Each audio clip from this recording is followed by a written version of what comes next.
नमस्कार. श्री स्वामी समर्थ सर्वांना. तुमच्या सर्वांचं पुन्हा एकदा आपल्या या यूट्यूब चॅनलवर खूप खूप स्वागत आहे. बघा, उद्या 9 फेब्रुवारीला म्हणजे शुक्रवारी मौनी अमावस्या आलेली आहे. ही पौष अमावस्या देखील आहे आणि या अमावस्येला दर्श अमावस्या देखील म्हणतात. या अमावस्येच्या दिवशी महिलांनी आपल्या घरामध्ये काही उपाय, काही कामं ही आवर्जून करायची आहे. यामुळे आपल्या घरात असलेली नकारात्मक ऊर्जा, निगेटिव्ह ऊर्जा, वाईट शक्ती, बाधा किंवा कोणी करणेबाधा केलेली असेल तर ती, ह्या सर्व गोष्टी ह्या निघून जातात. उद्या मौनी अमावस्या आहे आणि या अमावस्येच्या नावातच याचा अर्थ दिलेला आहे. उद्या जास्तीत जास्त तुम्हाला मौन धारण करायचं आहे. म्हणजे बघा, तुम्हाला कमी बोलायचं आहे. कमी बोलायचं म्हणजे काय, तर तुम्हाला कोणाशी वाद घालायचा नाही आहे, कोणाशी भांडायचं नाही आहे, कोणाला अपशब्द बोलायचा नाही आहे, कोणाला काही पण टाकून बोलायचं नाही आहे. तर ह्या गोष्टी तुम्हाला लक्षात ठेवायच्या आहे. आणि या मौनी अमावस्येला तुम्ही जे पण काही उपाय करणार आहात, सेवा करणार आहात, तर जर का ते तुम्ही मौन पाळून केलं तर या उपायांचं किंवा सेवेचं फळ तुम्हाला हे 100% मिळते. यासाठी उद्या मौनी अमावस्येला तुम्हाला कमी बोलायचं आहे आणि शांत राहून तुम्हाला तुमची सर्व कामंही करायची आहे. मौनी अमावस्येच्या दिवशी तसंच आपण प्रत्येक अमावस्येला जर का घरामध्ये ह्या काही गोष्टी केल्या, हे काही उपाय केले, तर बघा, आपल्या घरात असलेली नकारात्मक ऊर्जा ही निघून जाणार आहे. आपल्या घरामध्ये नकारात्मक ऊर्जा ही साठून राहिलेली असते. अडगळीचं सामान असतं, रद्दी सामान असतं, जाळे जळमट असतात किंवा कोणाच्या वाटे ही निगेटिव्ह ऊर्जा घरात आलेली असते. एखादी व्यक्ती आपल्या घरात येते, घराचं कौतुक करते किंवा ती वाईट विचारांनी किंवा वाईट नजरेने आलेली असते. तर अशा टायमाला आपल्या घराला वास्तुदोष लागतो, नजर लागते, नजरबाधा होते. तर ह्या गोष्टींसाठी उद्याच्या अमावस्येला आपल्याला काही उपाय करायचे आहे. हे उपाय तुम्ही प्रत्येक अमावस्येला करून बघा, यामुळे तुमच्या घरात नक्कीच तुम्हाला हा चांगला फरक झालेला दिसणार आहे. अमावस्या ही जेवढी वाईट असते तेवढी ती चांगली देखील असते. या दिवशी तुम्ही लक्ष्मी प्राप्तीसाठी माता लक्ष्मीचे काही उपाय देखील करू शकतात. याचबरोबर आपल्या घरात माता लक्ष्मीने आगमन व्हावं किंवा माता लक्ष्मीचं आगमन व्हावं, यासाठी आपल्या घरात असलेली अलक्ष्मी आपल्याला पहिले घराच्या बाहेर काढणं महत्त्वाचं असतं. जोपर्यंत आपल्या घरातली अलक्ष्मी ही घराच्या बाहेर जात नाही, तोपर्यंत आपल्या घरात माता लक्ष्मी ही टिकून राहत नाही किंवा तिचं आगमन आपल्या घरामध्ये होत नाही. चला तर मग पाहूया आपल्याला अमावस्येच्या दिवशी कोणती कामं करायची आहे. बघा, तुम्हाला या व्हिडिओमध्ये मी 2-3 कामं, त्याचप्रमाणे 2-3 उपाय देखील सांगणार आहे. तो व्हिडिओ कुठेही स्किप करू नका. एकाच व्हिडिओमध्ये तुम्हाला मी भरपूर माहिती देणार आहे, त्यामुळे व्हिडिओ संपूर्ण बघा. जर का तुम्ही चॅनलवर पहिल्यांदा आलेला असाल, नवीन असाल, तर असेच माहितीचे व्हिडिओ बघण्यासाठी चॅनलला सबस्क्राईब करा आणि बाजूच्या बेल आयकॉनला देखील प्रेस करा. सगळ्यात अगोदर आपल्याला बघा, उद्या अमावस्येच्या दिवशी सकाळी उठल्यानंतर अंघोळीच्या पाण्यामध्ये तुम्हाला गोमतीर किंवा गंगाजल टाकून अंघोळ करायची आहे. तुमच्याकडे जर का तीळ असेल तर तुम्ही काळे तीळ चिमूटभर ह्या पाण्यामध्ये टाकून ह्या पाण्याने तुम्हाला अंघोळ करायची आहे. जरी तुमच्याकडे काहीच नसेल तरी सुद्धा तुम्ही गंगाजल किंवा गोमतीर टाकून ह्या पाण्याने उद्या आवर्जून अंघोळ करायची आहे. अमावस्येच्या दिवशी जर का तुम्ही अशा पद्धतीने अंघोळ केली तर तुमचे दोष हे नष्ट होतात. कारण अमावस्येला जेवढं महत्त्व दान धर्माला आहे, तेवढंच महत्त्व हे पवित्र नदीमध्ये स्नान करण्याला आहे. यामुळे आपले दोष नष्ट होतात, पाप नष्ट होतात. तर उद्या आवर्जून तुम्ही अंघोळीच्या पाण्यामध्ये थोडंसं गोमतीर किंवा गंगाजल हे टाकून तुम्ही अंघोळ करायची आहे. त्यानंतरची महत्त्वाची गोष्ट म्हणजे बघा, आपल्याला आपलं घर उद्या हे स्वच्छ करायचं आहे. जर का घरात जाळे जळमटे असतील तर ती आपल्याला काढायची आहे. धूळ जमलेली असेल तर ती धूळ आपल्याला साफ करायची आहे. नको असलेलं सामान, अडगळ असेल तर ते काढून टाकायचं आहे. यानंतर आपण जी फरची पुसणार आहोत, त्या फरची पुसायच्या पाण्यामध्ये आपल्याला थोडंसं गोमतीर टाकायचं आहे, गंगाजल टाकायचं आहे, थोडंसं जाड मीठ हे आवर्जून टाकायचं आहे. बघा, मीठ हे लक्ष्मी प्राप्तीसाठी जसे आपण उपायासाठी वापरतो, तसंच घरातील निगेटिव्ह ऊर्जा काढून टाकण्यासाठी देखील मिठाचा हा वापर केला जातो. तुम्ही जाड मीठ आणून ठेवा. तुम्ही प्रत्येक वेळेस ते पाण्यामध्ये टाकून त्याने फरची तुम्ही पुसू शकतात.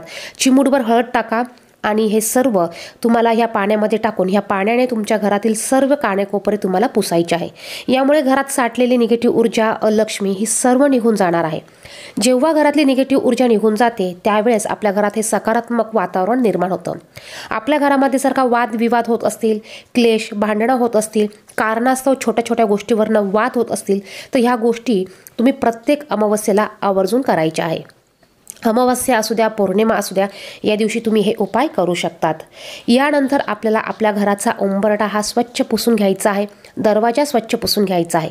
पाण्यामध्ये तुम्ही गोमतीर टाका, थोडी चिमूटभर हळद टाका, मीठ टाका आणि ह्या पाण्याने तुम्ही दरवाजा पुसून घ्या। तुमचा उंबरठा धुता येत असेल तर धुवून घ्या, पुसता येत असेल तर पुसून घ्या। घराच्या बाहेरचा परिसर तुम्ही पाण्यामध्ये चिमूटभर हळद टाकून तुम्ही पाण्याचा सडा देऊ शकतात किंवा तुमचा बाहेर परिसर धुण्यासारखा असेल तर तुम्ही धुवून देखील घेऊ शकतात।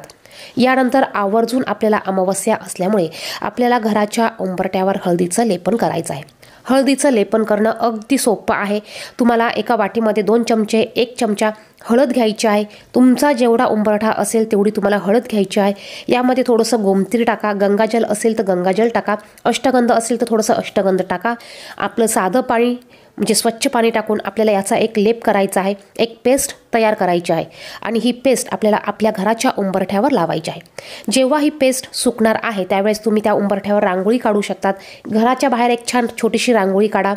यानंतर तुम्हाला तुमच्या उंबरठ्याची पूजा करायची आहे। उंबरठ्याला तुम्ही दोन्ही बाजूला हळदी कुंकू लावा, अक्षदा लावा, अक्षदा टाका, फूल ठेवा। त्याचबरोबर तुम्ही तुमच्या घराच्या दरवाजाच्या मुख्य दरवाजाला हळदी कुंकू हळदी आणि कुंकू हे एकत्र करा। यामध्ये गंगाजल गोमतीर पाणी टाका आणि याने तुम्ही स्वस्तिक काढा। स्वस्तिक काढल्यानंतर स्वस्तिकच्या मध्ये 4 बिंदू आणि बाजूला 2 उभ्या रेषा ह्या न चुकता आपल्याला द्यायच्या आहे। यानंतर आपल्याला उंबरठ्याची पूजा करायची, दरवाजाची पूजा करायची आहे, त्या स्वस्तिकची देखील हळदी कुंकू अक्षता लावून पूजा करायची आहे। आपल्याला धूप अगरबत्ती त्या स्वस्तिकला ओवाळून घ्यायची आहे, आपल्या उंबरठ्याला देखील ओवाळून घ्यायची आहे। हे करत असताना तुम्ही श्री स्वामी समर्थ श्री स्वामी समर्थ या मंत्राचा जप करत या सर्व गोष्टी तुम्हाला करायच्या आहे। बघा, उंबरठ्यावर जर का तुम्ही हळदीचं लेपन केलं तर यामुळे आपल्या घरात कुठलीही नकारात्मक ऊर्जा ही प्रवेश करत नाही। अमावस्येच्या दिवशी आपल्या घराच्या बाहेर ही जास्त करून वाईट बाधा, वाईट शक्ती ह्या फिरत असतात। निगेटिव्ह ऊर्जा ही जास्त प्रमाणात पसरलेली असते आणि ही निगेटिव्ह ऊर्जा आपल्या घरात येऊ नये किंवा एखादी व्यक्ती आपल्या घरात आली तिच्या वाटे आपले वाईट विचार आपल्या घरात प्रवेश करू नये किंवा वाईट शक्तीने प्रवेश करू नये यासाठी आपल्याला हे हळदीचं लेपन करायचं आहे। या हळदीच्या लेपनामुळे तुमच्या घरात कितीही वाईट शक्तीवाली, वाईट नजरवाली व्यक्ती असू द्या, वाईट विचारांवाली व्यक्ती येत असू द्या, तिचे त्या वाईट विचार, वाईट ते नजर तुमची त्या उंबरठ्यामध्येच थांबणार आहे आणि तुमच्या घराच्या उंबरठ्याच्या आतमध्ये वाईट व्यक्ती, वाईट शक्ती किंवा अलक्ष्मी ही प्रवेश करू शकत नाही। तुमच्या घराच्या आतमध्ये फक्त लक्ष्मीचं आगमन या हळदीमुळे होऊ शकतं, चांगल्या विचारांचं आगमन या हळदीमुळे होतं। हळद ही माता लक्ष्मीला अतिशय प्रिय आहे, यामुळे माता लक्ष्मी त्या हळदीकडे खेचल्या जाते। जिथे हळद असेल तिथे माता लक्ष्मीचा वास असतो, त्यामुळे हळदीचं लेपन तुम्ही मंगळवारी, गुरुवारी, शुक्रवारी, अमावस्येला, पौर्णिमेला, एकादशीला अशा विशिष्ट दिवशी, ज्या दिवशी तुमच्या घरात एखादं शुभमंगल कार्य असेल त्या दिवशी तुम्ही आवर्जून करायचं आहे। बघा, आता हे 3 उपाय झाले। यानंतर तुम्हाला तुमच्या घराच्या मुख्य दरवाजाला 11 पानांचं तोरण करून लावायचं आहे। तोरण कसं लावायचं, कुठे लावायचं याविषयीचा व्हिडिओ आपल्या चॅनलवर डिटेल्समध्ये आहे। तुम्हाला जर का ते माहिती नसेल तर तो व्हिडिओ देखील तुम्ही पाहू शकतात। यानंतर बघा, आपल्याला आपल्या घरात कितीही वाईट शक्ती असू द्या, कितीही वाईट विचाराच्या व्यक्ती येऊ द्या, यांनी येऊ नये म्हणून किंवा घरात निगेटिव्ह ऊर्जा थांबू नये म्हणून, वाईट दोष असतील ते त्यांनी घरात थांबू नये किंवा एखादी वाईट बाधा असेल, करणी बाधा असेल, यांचा इफेक्ट आपल्या घरावर, आपल्या घरातील व्यक्तींवर होऊ नये म्हणून आपल्याला अमावस्येला कर्पूर होम करायचा आहे। तुम्ही या अमावस्येपासून कर्पूर होम करायला चालू करा। बघा, याचे चांगले रिझल्ट हे तुम्हाला बघायला भेटतील। बघा, आपण म्हणतो फक्त, व्हिडिओ ऐकतो फक्त, आपण कृती करत नाही आणि याचे रिझल्ट आपल्याला बघायला मिळत नाही। जेव्हा तुम्ही ह्या कृती प्रत्यक्षात करायला चालू करताल तेव्हा तुम्हाला याचे रिझल्ट हे नक्कीच बघायला मिळणार आहे। तुम्ही जर का तुमचे विचार पॉझिटिव्ह ठेवून चांगल्या विचाराने साधे सोपे हे उपाय केले तर बघा, याचे रिझल्ट हे तुम्हाला 100% बघायला मिळणार आहे। व्हिडिओमध्ये सांगितलेली माहिती जर का तुम्हाला आवडत असेल तर व्हिडिओला नक्कीच लाईक करा। या उपायासाठी तुम्हाला एक नारळ घ्यायचा आहे। बघा, नारळ घ्यायचा आहे, त्याची शेंडी तुम्हाला ठेवायची आहे आणि बाकीचा शेंडीचा भाग तुम्हाला हा काढून घ्यायचा आहे। हा नारळ तुम्हाला वरतून सोलून घ्यायचा आहे। फक्त शेंडीचा भाग जो आहे उभा, हा तुम्हाला अजिबात काढायचा नाहीये। हा नारळ जर का तुम्ही एकदा आणला तर हा नारळ तुम्ही प्रत्येक अमावस्येला या उपायासाठी वापरू शकतात। जोपर्यंत नारळ खराब होत नाही, नारळाला तडा जात नाही, तोपर्यंत हा नारळ तुम्ही प्रत्येक अमावस्येला वापरायचा आहे आणि कर्पूर होम तुम्हाला करायचा आहे। अत्यंत प्रभावी अशी ही सेवा आहे। कर्पूर होम तुम्हाला करण्यासाठी तुम्ही संध्याकाळी 3 सांच्या टायमाला हा कर्पूर होम करायचा आहे। आता कर्पूर होम कसा करायचा बघा, तुम्हाला हा नारळ घेऊन तुमच्या देवघरामध्ये बसायचा आहे। बसायला तुम्हाला आसन टाकायचं आहे। बिना आसनाची कुठलीच पूजा उपाय तुम्हाला हे करायचे नाहीये। तुमच्या देवघरामध्ये तुम्हाला धूप दीप अगरबत्ती हे लावून घ्यायचं आहे। बघा 3 सांच्या टायमाला आपल्या देवघरात धूप दीप अगरबत्ती हे लावलेलं असतंच, पण ज्यांच्या घरात नसेल त्यांनी अगोदर लावून घ्या, त्यानंतर हा उपाय करायला चालू करा। तुम्हाला हा नारळ तुमच्या हातात घ्यायचा आहे किंवा तुम्ही तुमच्या देवघरासमोर देखील हा नारळ ठेवू शकतात। नारळाच्या शेंडीचा भाग हा आपल्या समोरच्या बाजूला आपल्याला करायचा आहे आणि ह्या नारळावर आपल्याला 5 किंवा 3 कापराच्या वड्या घ्यायच्या आहे। बघा 3 किंवा 5 कापराच्या वड्या घ्यायच्या आहे। आपल्याला एक कापराची वडी घ्यायची आहे, ती प्रज्वलित करायची आहे। ह्या नारळावर ती प्रज्वलित करायची आहे आणि आपल्या हातात आपल्याला दोन्ही हातात आपल्याला हा नारळ देवघरासमोर ठेवून बसायचा आहे। कापराची वडी जोपर्यंत संपत नाही तोपर्यंत आपल्याला श्री स्वामी समर्थ या मंत्राचा जप करायचा आहे। एक कापराची वडी संपत आली की लगेच आपल्याला दुसरी वडी त्या कापराच्या वडीमध्ये टाकायची आहे। ती संपत आली की लगेच आपल्याला तिसरी कापराची वडी त्यावर ठेवायची आहे। बघा आपल्याला हे विझू द्यायचं नाहीये जोपर्यंत आपल्या 3 कापराच्या वड्या किंवा 5 कापराच्या वड्या पूर्ण जळून संपत नाही तोपर्यंत आपल्याला हे विझू द्यायचं नाहीये। तुम्ही हे करत असताना तो नारळ घेऊन तुम्ही तुमच्या देवघरासमोर बसू शकतात किंवा हा नारळ तुम्हाला एक एक कापराची वडी टाकत तुमच्या घरात संपूर्ण सर्वीकडनं तुम्हाला हा फिरवून आणायचा आहे आणि पुन्हा तुम्हाला तुमच्या देवघरासमोर येऊन बसायचं आहे। जोपर्यंत कापूर संपत नाही तोपर्यंत तुम्हाला श्री स्वामी समर्थ या मंत्राचा जप करायचा आहे। कापूर संपल्यानंतर हा नारळ तुम्ही एका साईडला ठेवून देऊ शकतात। पुन्हा तुम्ही पुढच्या अमावस्येला हा नारळ वापरू शकतात। बघा कर्पूर होम तुम्ही जर का घरात करायला चालू केला तर तुमच्या घरात कितीही वाईट शक्ती असू द्या, कितीही वाईट दोष असू द्या, हे ऑटोमॅटिक कमी व्हायला चालू होणार आहे। इतकी ताकद ह्या कर्पूर होममध्ये आहे, इतकी ताकद ह्या कापराच्या वडीमध्ये आहे। कापूर घरातील सर्व निगेटिव्ह ऊर्जा ही खेचून घेत असतं। नारळातलं पाणी देखील आपल्या घरात जीही काही वाईट बाधा असेल, वाईट शक्ती असेल ती खेचून घेत असेल। कितीही वाईट विचाराची व्यक्ती तुमच्या घरात जरी आली तरी हे वाईट विचार, वाईट गोष्टी हे कापूर आणि ह्या कर्पूर होमामुळे ह्या त्यांच्यात समाविष्ट करून घेत असतात। ज्या वेळेस ह्या नारळाला तडा जाईल त्यावेळेस तुम्ही हा नारळ बदली करायचा आहे, म्हणजे हा नारळ तुम्ही पाण्यामध्ये विसर्जित करून द्या आणि दुसरा नारळ पुन्हा तुम्ही घेऊन यायचा आहे। जोपर्यंत ह्या नारळाला तडा जात नाही तोपर्यंत हा नारळ तुम्ही पुन्हा हाच वापरू शकतात। बघा अत्यंत प्रभावी असा हा उपाय आहे। बघा तुमच्या घरात कितीही कटकटी असू द्या, कितीही वाद असू द्या, कितीही वाईट गोष्टी असू द्या, या कर्पूर होमामुळे तुमच्या घरात हळूहळू सर्व गोष्टी ह्या चांगल्या व्हायला चालू होणार आहे। त्यानंतर बघा अमावस्या तिथी ही पितरांना समर्पित आहे।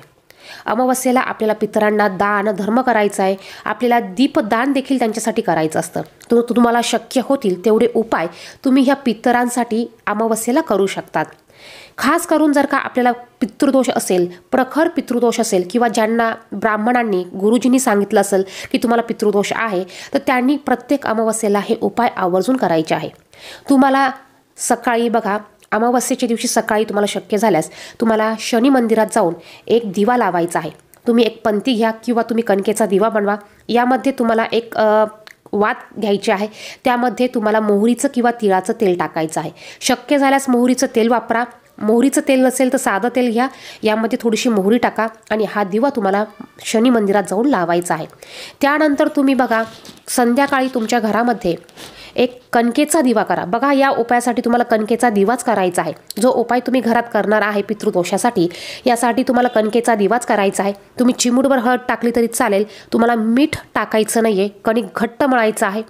यामध्ये तुम्हाला मोहरीचं तेल टाकायचं आहे, मोहरीचं तेल टाकायचं, चिमूटभर काळे तीळ टाकायची तुम्हाला आणि हा दिवा तुम्हाला तुमच्या घरामध्ये दक्षिण दिशेला लावायचा आहे। दक्षिण दिशेला दिवा लावल्यानंतर ह्या दिव्याची ज्योत पण आपल्याला दक्षिण दिशेकडे करून लावायचं आहे। दिव्याचं मुख आपल्याला दक्षिण दिशेकडे करायचं आहे। यानंतर ह्या दिव्याला खाली आसन द्यायचं आहे। तुम्ही एक प्लेट घ्या, डिश घ्या, त्यामध्ये थोडेसे तांदूळ ठेवा, त्यावर हा दिवा तुम्हाला ठेवायचा आहे। हा दिवा तुम्हाला दक्षिण दिशेला प्रज्वलित करायचा आहे। दिव्याला हळदी कुंकू अक्षता वाहा, नमस्कार करा। ओम पितृदेवाय नमः, ओम पितृदेवता नमः या मंत्राचा तुम्हाला होईल तितक्या वेळा तुम्ही जप करा। 108 वेळा करा, 11 वेळा करा, 21 वेळा करा। पितृस्तुती स्तोत्र तुम्हाला येत असेल तर ते तुम्ही म्हणू शकतात। तुमच्याकडे नित्यसेवेचं पुस्तक असेल तर त्यामध्ये तृष्टिकारक स्तोत्र आहे, पितृस्तुती दिलेली आहे, त्याचं पठण तुम्ही करू शकतात. पितृ अष्टकाचं पठण करू शकतात. ज्यांना पितृदोष असेल त्यांनी प्रत्येक अमावस्येला हा उपाय आपल्या घरामध्ये आवर्जून करायचा आहे.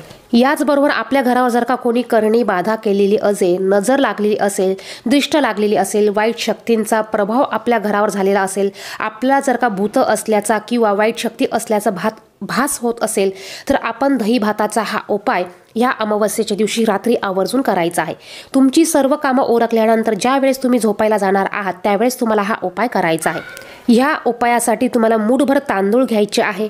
तांदूळ न धुता तुम्हाला मीठ न टाकता हा भात शिजवून घ्यायचा आहे. तुम्ही घरात जो भात करणार आहे तो भात अजिबात घ्यायचा नाही. तुम्हाला दुसरा मूठभर तांदूळ भात शिजवून घ्यायचा आहे.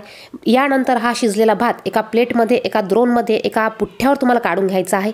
यावर 2 चमचे दही घालायचं आहे. चिमूटभर तीळ असेल तर तीळ घाला. थोडंसं सेंदूर असेल तर सेंदूर टाका किंवा हळदी कुंकू टाका आणि हा दही भात तुमच्या दक्षिण दिशेला घरात ठेवा. तुम्हाला त्या दिशेकडे तोंड करून उभं राहायचं आहे. दक्षिण दिशेकडे तोंड करून उभं राहायचं आहे. तुम्हाला नमस्कार करायचा आहे. तुमच्या पितरांची तुम्हाला क्षमा प्रार्थना मागायची आहे. त्यांना नमस्कार करून ओम पितृदेवाय नमः 11 वेळा तुम्हाला म्हणायचं आहे.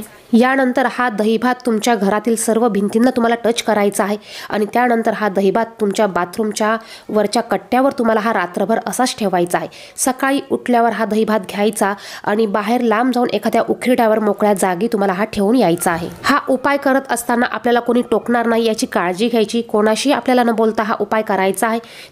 दही भात हा बाहेर ठेवून आल्यानंतर तुम्हाला घरी यायचं आहे. घराच्या बाहेर तुमचे हातपाय तुम्हाला धुवायचे आहे आणि त्यानंतर तुम्हाला घरात येऊन तुम्हाला अंघोळही करायची आहे. बघा, हा उपाय देखील अत्यंत प्रभावी असा उपाय आहे. 100% याचे रिझल्ट तुम्हाला बघायला मिळतात. याचा डिटेल्समध्ये व्हिडिओ आपल्या चॅनेलवर आहे. तो व्हिडिओ देखील तुम्ही पाहू शकतात. धन्यवाद. श्री स्वामी समर्थ.